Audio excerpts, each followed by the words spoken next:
Okay, last one for chapter 3, and this is actually more from the ACSM book than the Hayward text. So it's chapter 12 in the ACSM book. And I spoke to Dr. Hathaway. She teaches the health behavior change uh, and sports psych courses. And she said that I kind of figured out what she's covering. She covers a lot of the theory, so I'm going to skip a lot of the theory and kind of concentrate on some barriers, goals, your role, enhancing success. And this is going to be a ripe area for a class discussion for discussing, what kind of psychological models work, what are issues that you've seen, barriers to exercise, things like that. So we'll be discussing this a fair amount.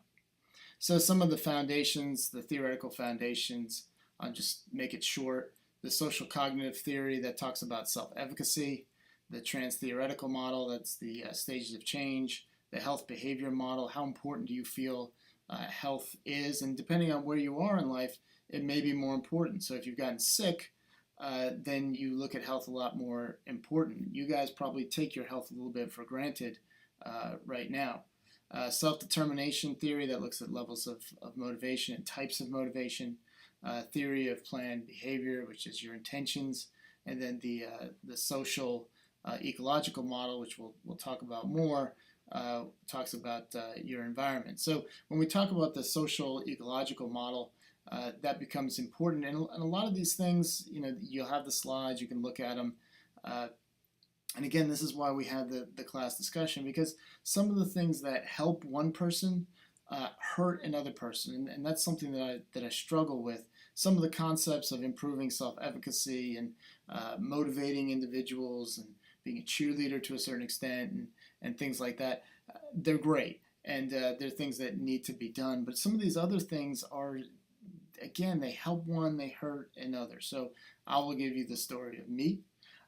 My story is that I was not a good athlete.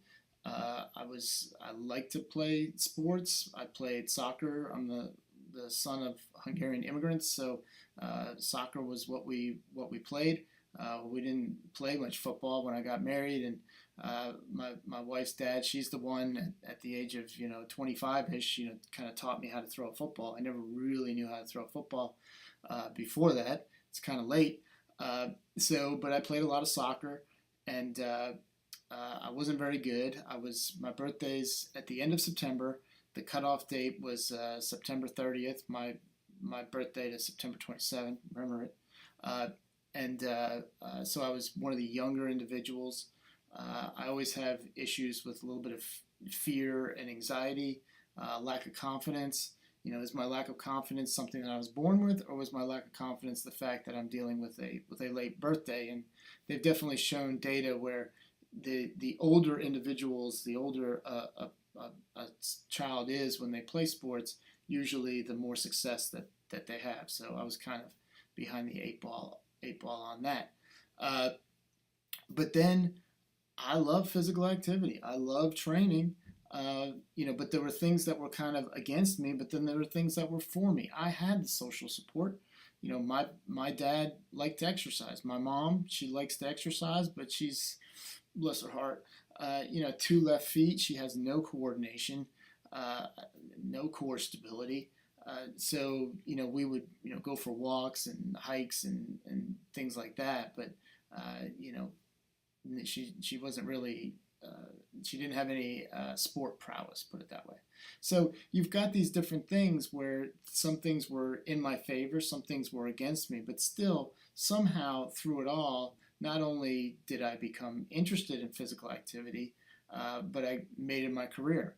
One of the seminal moments for me was I remember it clearly.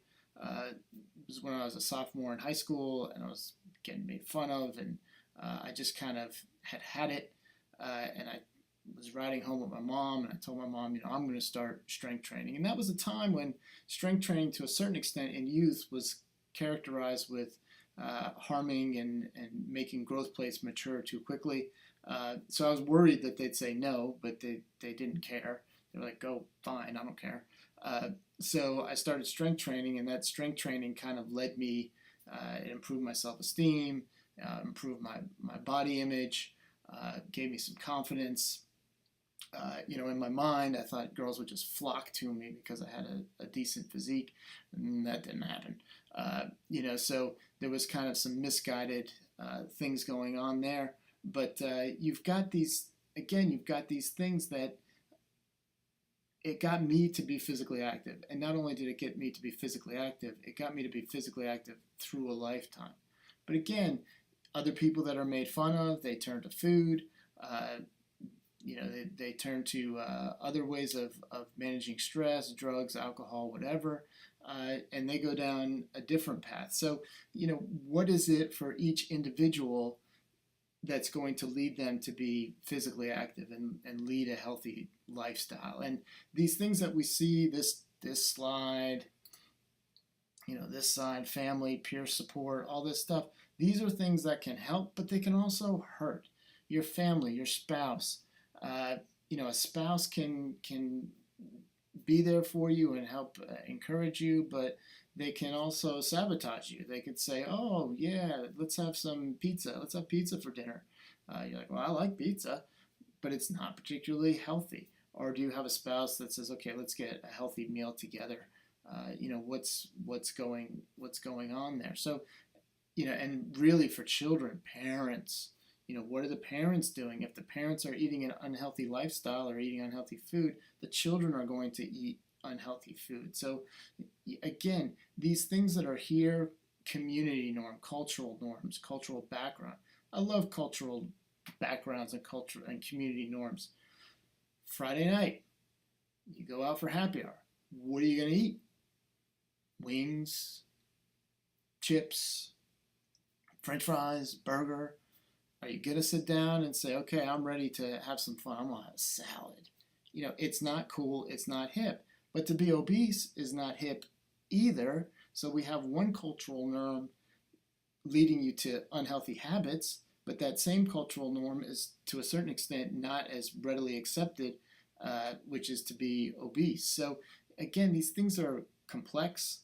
There's a lot of factors going on there. What makes it work for one person may not make it work for another person. So when we see these things, it's nice to say, "Oh, family support, spousal support, your partner, your friends, your coworkers." Your coworkers, your friends, what are they saying? How many of them are saying, "Hey, let's get some ice cream. Let's go for a beer. Let's have some alcohol," whatever that, is. How many times do you have friends that are saying you to do those types of things versus friends that are saying, "Oh, let's go work out. Let's go for a hike. Let's eat some salad. Let's go to the market and get fresh fruits and vegetables." How much is that really happening? So when we look at these different factors, you got to take, the real life and practical into play. And yes, these things can help, but sometimes those very same things are hurting as well. Oh yeah, great. Faith-based setting. You go to church lately? What kind of food do they have at church? I've been to 2 churches where they serve food. The one church, before the service, they had donuts. I loved them. They were great, but they had donuts. And then the other church that I went to, after the service, they'd sometimes have food, and that food was a mixed bag. Sometimes you had, a veggie tray and a fruit tray and things like that, but oftentimes it was just, cookies and pastries and, unhealthy types of options. So, again, you think a faith-based setting, a school, what kind of food do they serve at school? How much are they encouraging physical activity in school? It's a very much a mixed bag as far as, are these things that are helping, or are these things that are hurting our situation? Decreasing the barriers to physical activity. It's really identifying what are those barriers to physical activity, and it's going to change from person to person to person. And how do you work around those types of things? So these slides, I'm not going to particularly go through them a whole lot again. I think this is great for class discussion, but they talk about different components and factors and potential strategies to change those things. And you may deal with this as this is realistic, or it might be completely unrealistic. And that's something you'll have to look at. What can we really do with the resources that we have? Same thing here. This is from another section of the ACSM, and what I like about this is it gives you a little something that people often say: I don't have enough time. You know, how do we work around that? I don't have enough energy. I just can't get motivated. You know, some strategies to work and get people to work through those barriers.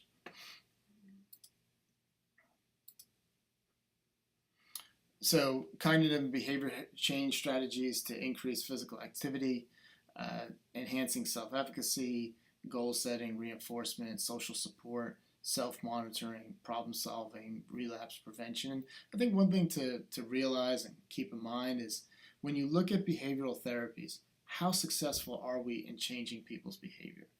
And the answer is not very. We're not successful. You look at drug addiction, you look at smoking, you look at gambling, you look at any of these behaviors that are characterized as negative, and the relapse, people go to therapy, they go to rehab, but the relapse rates are very, very high. If you have a smoking cessation program that's 30% effective, that's a very high efficacy rate. That's a successful program. It didn't work 70% of the time. It didn't work most of the time, but still, you know, it worked 30%. So that's more than usual. So people are happy with it. But that's what we need to keep in mind, that changing people's behavior is very, very difficult. If you're able to do it, great. If you're able to motivate, great. But it's oftentimes quite a challenge to make that happen.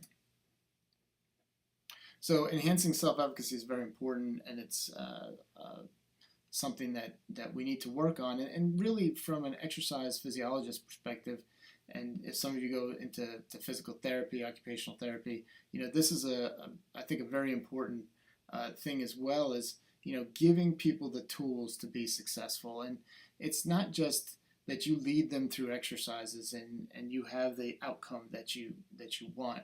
It's that person feels confident in their abilities to now do this on their own. And a lot of times you see personal trainers, they try to get the client to feel like, I can't do this without you. You can't, or rather, you can't do it without me. You need me to walk you through exercise. And really, they shouldn't need you. After a certain amount of time, for most people, they should be able to do it on their own. And that's something you should work towards, is how do they master these activities, and how do we figure out, okay, you're working at our facility, but now you're going to go home. Well, what are these exercises that you can do at home? Let's do a routine you could do with the equipment that you will have available to you at home. You know, what are the things that you have going on? How do we incorporate that into your routine? So these things are things that you should have in the back of your mind and you should work towards. So it's not just setting the weights, setting up a routine, and then the person does it, and then they become more fit and they reach their goals. It's also that person should be able to do that on their own. Vicarious experiencing, seeing others who are similar to them with positive experiences. So somebody that might be a little bit further along in the process is helpful. Verbal persuasion, encouragement from others, that's obviously good. And then psychological, or rather physiological feedback, enjoyment, positive mood, health improvements, those types of things. So this again is a chart from the book, different things, strategies, descriptions, ways you can kind of go about improving these. These are things that you're going to see, either you've already seen it or you'll see it again in the health behavior change class. So I'm not going to go over it a whole lot, but just to realize that these are there. Goal setting. Goal setting is important. Again, this is where exercise testing comes into play, because you can set up a baseline. And sometimes, you know, if a person is obese, their weight is heavy, you get their weight, nobody wants to know their weight. Chances are the obese individual hasn't even weighed themselves in quite some time. From a goal setting perspective, the perspective that I use is that this is our starting point. So yes, it's not good. You know, we want to improve it, but this is where we're starting from. So, kind of put it into that perspective, not like, oh my God, I can't believe you weigh that much. But this is where we start from, and this is where we're going to see improvement. So, but if you don't do the testing, whatever testing that might be, measuring a person's weight in this case, or uh, uh, doing a body composition test or a fitness test, aerobic fitness, strength, whatever, balance, movement, you can't see an improvement if you don't do the testing to start with. So the goal setting, powerful tool for behavior change. It cuts through a lot of different theories, but it's part of an ongoing process to be effective. So you set both the short-term goals and you set long-term goals for improving health. Would you do more water? Where's my water? Oh, thank you.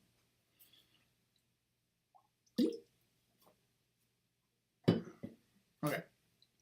So you want to set reasonable short-term goals and long-term goals for the individual to reach that goal that they want. So, if somebody needs to lose 100 pounds, great.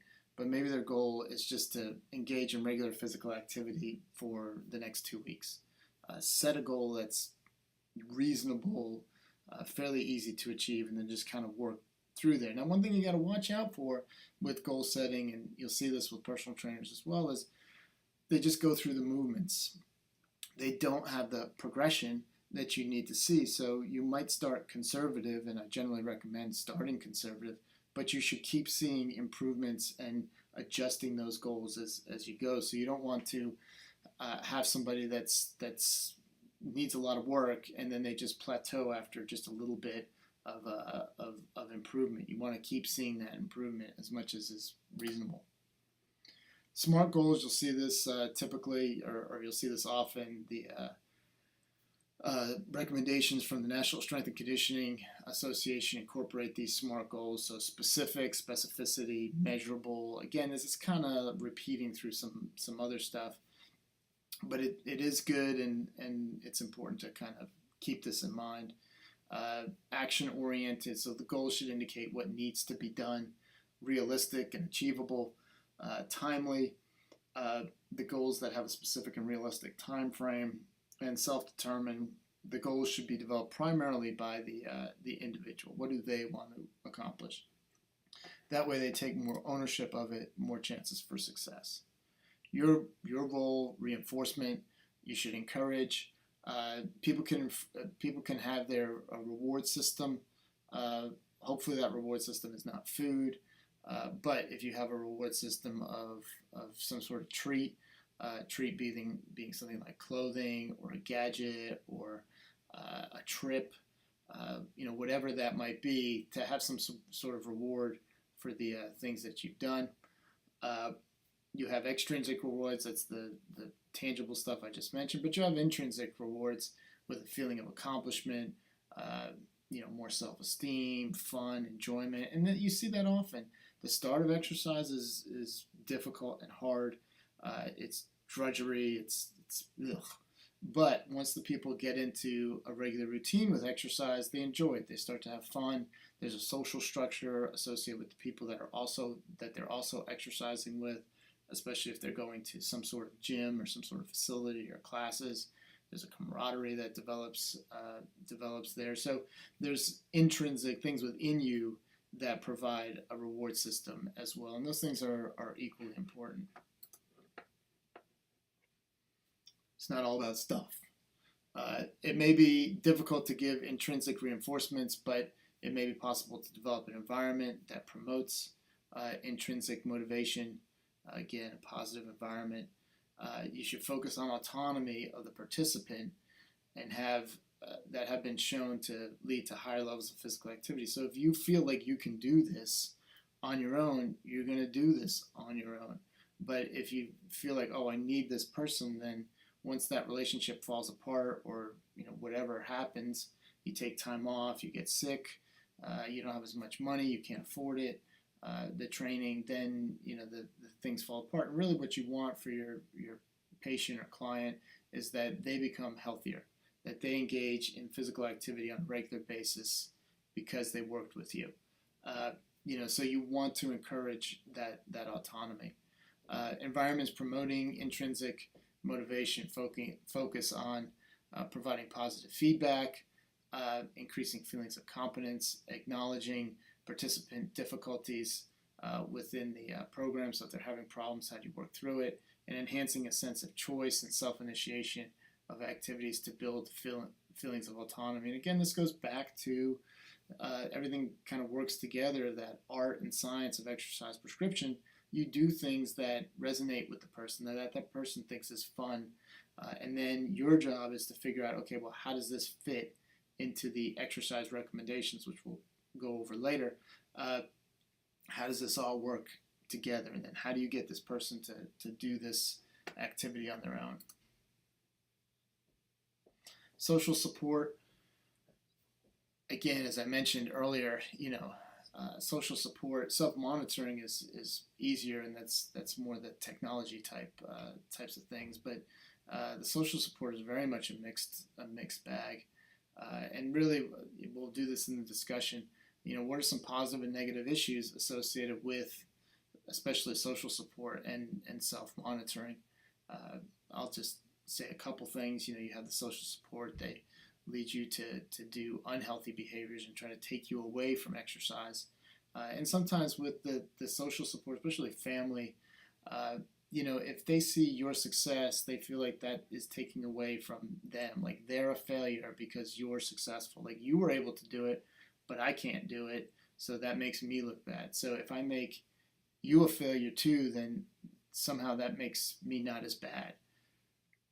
It's not good. It's not positive, but that is something that happens, whether it's on a conscious level or subconscious level. You see it on a very regular basis. And then with self-monitoring, one thing that happens to me is, because I have this activity tracker, I become a little bit of a slave to it. I'm like, oh, I gotta get my steps.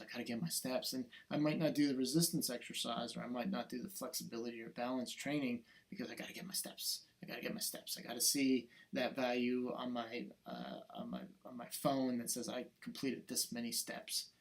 So the self-monitoring is typically good. It's got me to complete more steps. Generally, it's been more positive than negative, but there are times when I'm like, should I do resistance training or should I go for a run or a walk? Well, I'll do the run or the walk because my steps are low. But in actuality, the strength training is just as important as going for an extra walk. Problem solving. Problem solving is something we do all the time. It's going to be critical in whatever you do in life. Identifying strategies to eliminate barriers. Some issues are identifying the barrier, brainstorming ways to overcome a barrier, select a strategy that is likely to be successful, and then analyze how well the plan worked. And again, this goes back to research. This goes back to some sort of testing, whatever that might be, and it might be easier or more difficult depending on the situation. But, did the plan work? I wanted to exercise 3 days a week, go to the gym for 6 months. Well, how successful were you? How many times did you go? If you track how many times you went to the gym, either through an app or a sign-in sheet or whatever, then you could say, oh yeah, I went this many times. I was successful. I was not successful.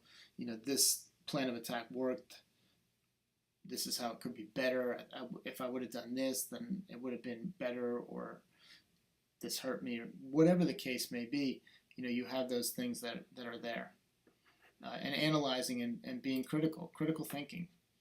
And the brief counseling and motivational interviewing, this is a concept that you'll see. How do you get a promising area for increasing exercise adoption is through the use of brief counseling and conducted by healthcare professionals. It's taking those moments in the day or in the training session to give a message that is going to be helpful. So the person-centered method of communication, where the professional and the client work collaboratively for change. The major focus of motivational interviewing is to help the ambivalent individual realize the different intrinsic motivators that can lead to positive change. So, and this is where, some of those things are, especially the next slide. what is the issue, the motivational interviewing, and then the advice given. So, putting a person down, how could you do that?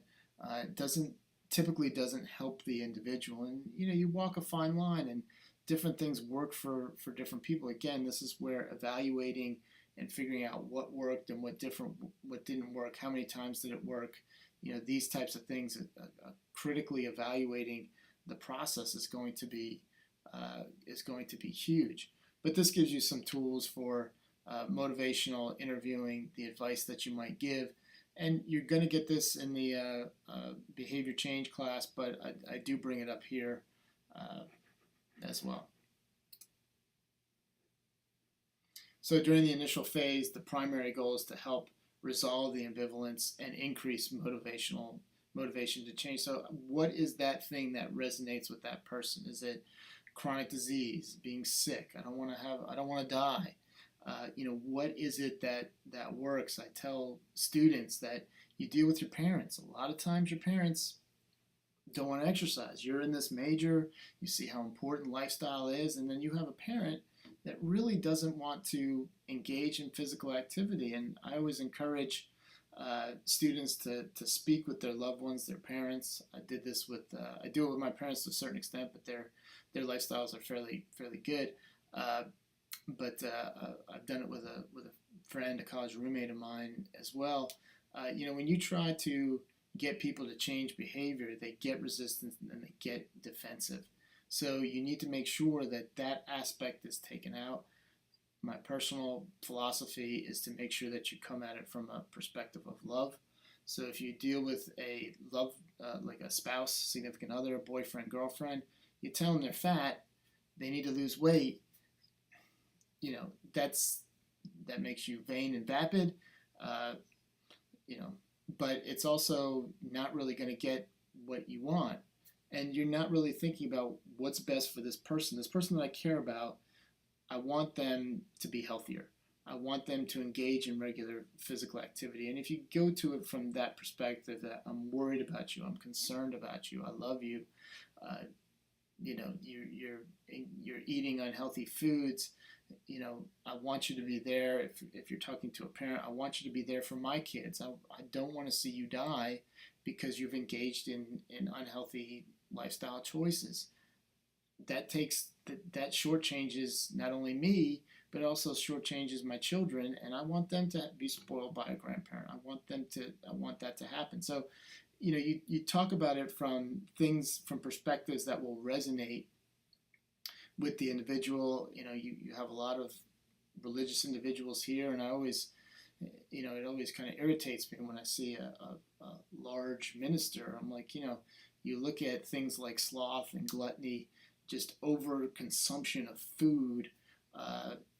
It's not something that from a moral perspective, religious perspective, that people should be engaging in doing. But yet we see religious leaders doing it all the time. So you look at these things that resonate with that individual and that group to say, okay, why are you doing?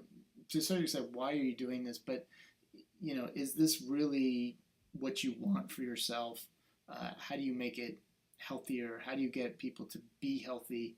And if you approach somebody from the perspective of, I care about you, I want you to be healthier, I want you I want this for you, they might still be resistant. They might still be defensive. But at least you can sleep at night to say, I tried. And I think that's very important, that you don't want something to happen to that individual, for them to have a cardiovascular event, a heart attack, a stroke, or something, and then you live in that regret. I should have said something. I should have done something. You need to do something. You need to take action. And then once you've taken action, you can figure out how often you want to continue to take action, because then you deal with the other issue, which is you don't want to be that annoying person that shows up at a dinner, a family gathering, and they're like, oh God, there's Nicholas. He's going to tell me I need to live a healthier lifestyle. Why do we have this type of food here? You don't want to be that person either. So you've got to walk that fine line of trying to get your ideas across. And again, this is where the brief counseling and motivational interviewing comes into play is, I don't want to say something that's insulting to the individual. That's not my goal. My goal is for them to be healthier. What can I say to really help the person get to that point? Change talk refers to an individual mentioning or discussing a desire or reason to change, making it more likely that will occur. So a lot of times people want to change. People want to lead a healthier lifestyle. They'll bring it up or they'll talk about it, and then how do you help that discussion and help move in that area? So these are the different things that they'll say, and different examples of what can be done. So I'll leave it at that.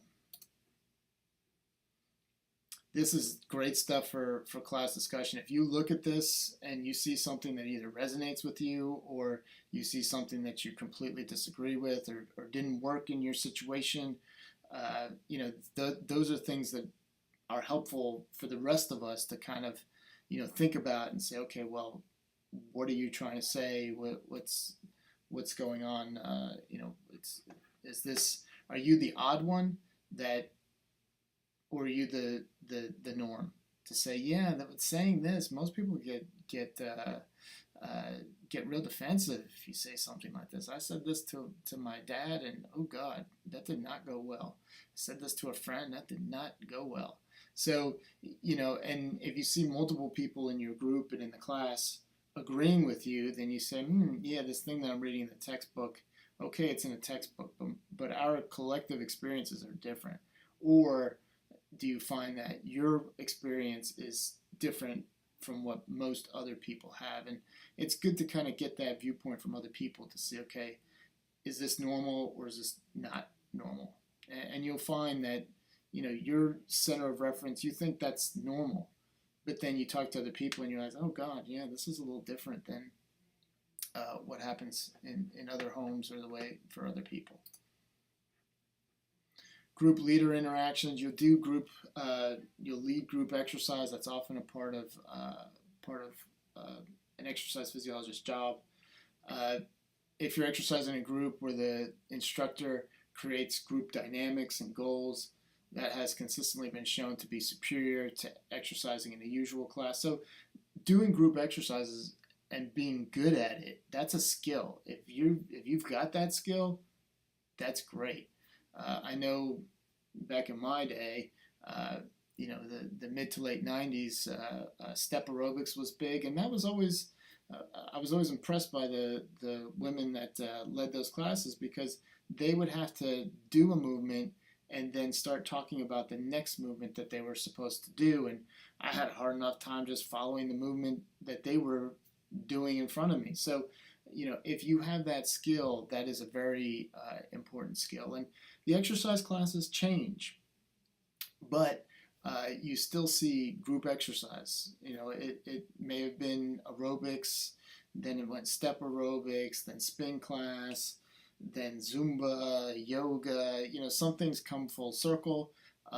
Yoga, I think you saw it more in the past. Now you see it more again. So the classes may change. What's offered may change, but group exercise, it's still a mainstay in the fitness in the world of fitness. Participants who have an exercise leader that is socially supportive has greater self-efficacy, more energy, more enjoyment, stronger intentions to exercise, less fatigue, and less concern about embarrassment. So getting people engaged, getting people feel comfortable working with the individual, that's very important. Some of the interactions for the group leader, and there's a group exercise course, so if you're interested in group exercise, you'll get more of this information. But distinctiveness, creating a group identity, and this is actually this group leadership that they're talking about here is more associated with corporate wellness, where you're trying to create a team that does something within the corporate facility. So you can have weight loss, exercise, how many miles did you run or cycle or whatever, or how much weight did you collectively lose, or how much activity did you collectively engage in. In those situations, you'll have a subgroup, and you'll have leaders and things like that. So you have group exercise as well as groups within corporate types of facilities. So creating a group identity, group name, giving members of the class responsibility and roles for their group, group norms, adopting common goals for the group to achieve, sacrifice. Individuals in the group may have to give up something for the greater good of the group. And sometimes, especially in the corporate settings, you don't want to let the team down. So people will do things not because they want to, but they don't want to let the team down, which, I mean, I don't think that leads to long-term adherence, but at least for the short term, it gets the individual to maintain the activity or the behavior. And interaction and communication, the belief that the more social interactions that are made possible for the group, the greater the cohesion of the group. So the group meeting on a regular basis, having some sort of communication on a regular basis. And this is the last slide. Cultural diversity. From a psychological perspective, I understand the world I grew up in, and the world that I grew up in is really different than most people. I mean, my parents were first generation Americans. There was a level of struggle. They had good jobs, but we didn't have a whole lot of money. We valued family less so than stuff. I know for me, I didn't have a car in high school. And it was annoying, definitely annoying, but I knew that my parents were going to pay for college. And in the grand scheme of things, paying for college is worth a lot more than a car in high school. So for me, I didn't have an issue of paying for my undergraduate education, which was great. But I saw all these other people, their parents would buy them a car, but then they wouldn't pay for their college. So, there's different levels of cultures, what's important. The way I grew up was different than the way, a lot of other people grew up. And then you take it a step further. I'm a, white male.